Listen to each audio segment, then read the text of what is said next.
In the beginning, God spoke into creation the heavens. God spoke into creation the earth. God spoke into creation the land and the seas.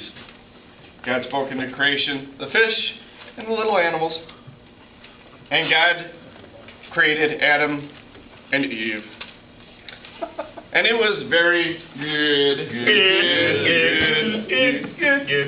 Adam and Eve lived in the Garden of Eden in harmony with the Lord.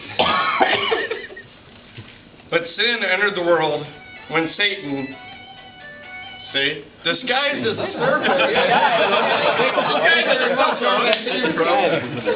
deceived Eve, which created the oppressive fall of man.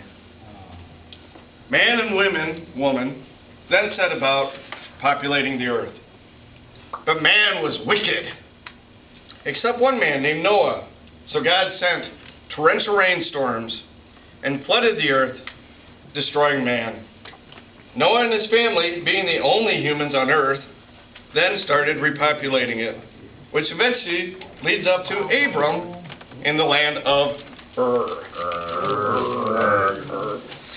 While Abram was in the land of Ur, God made a promise to Abram and promised that if he was to obey the Lord and leave Ur, that he would show him where he was supposed to go. And he said that God says that if he does this, that Abram will become a great nation, and that Abram will have a great name, and they will inherit a great land. And so Abram obeys. And he leaves Ur, and he travels north to Haran, Padam Haran. And when he's in Haran, he collects his wife Sarai and his nephew Lot and a whole bunch of other people, and gets them all together, and then they leave that place and they go further to the land of Canaan.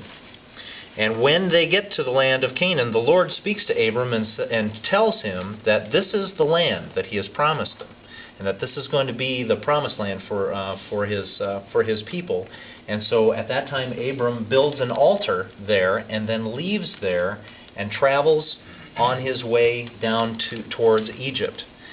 We also want to mention that during this time when he was, around this time when he was in Canaan, we're not exactly sure, but there was this other guy named Job who was living about that time, and Job was going through some pretty heavy stress during that time. And that takes us to the nation just outside of Egypt. God then made another covenant with Abram. God changed his name to Abraham, father of many nations. God promised that Abraham and Sarah would have a son, even though Abraham was 100 years old. This seemed impossible, but God was faithful. Sarah bore a son, and he was named Isaac. When Isaac was 40, his wife gave birth to Jacob and Esau. Jacob had many sons. The youngest was Joseph, Jacob's favorite. God showed favor on Joseph, but his brothers were jealous, and they sold him into slavery. Joseph rose to prominence in Egypt. He forgave his brothers and cared for them and their children. Joseph and all of his family lived in Egypt. In Egypt, several hundred years later, the Israelites were being oppressed.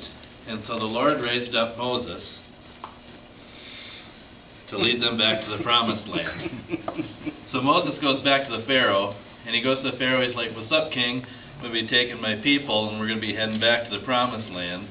And the king's like, "No way. Not by the hair of my chinny chin chin."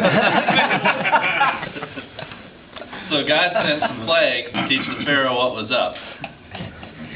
And then after the Passover, the Pharaoh finally had enough. The Pharaoh says, "All right, take your people and get out of here."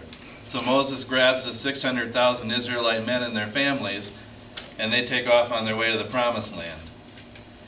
After they leave, Pharaoh changes his mind, as pharaohs sometimes do, and he sends his army back to bring the Israelites, or he sends his army out to bring the Israelites back. So now Moses finds himself in a pickle, and according to the soon-to-be-written Levitical law, it was probably a kosher pickle.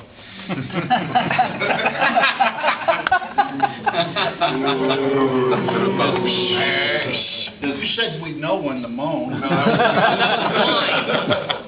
Moses finds himself in a little bit of trouble because he's got the desert on one side, the mountain on the other, the sea in front of him, and the cloud of dust from the Pharaoh's army behind him. He doesn't know what to do. There's no way out. So he cries out to God, and God cuts the Red Sea apart and lets the Israelites cross on dry land.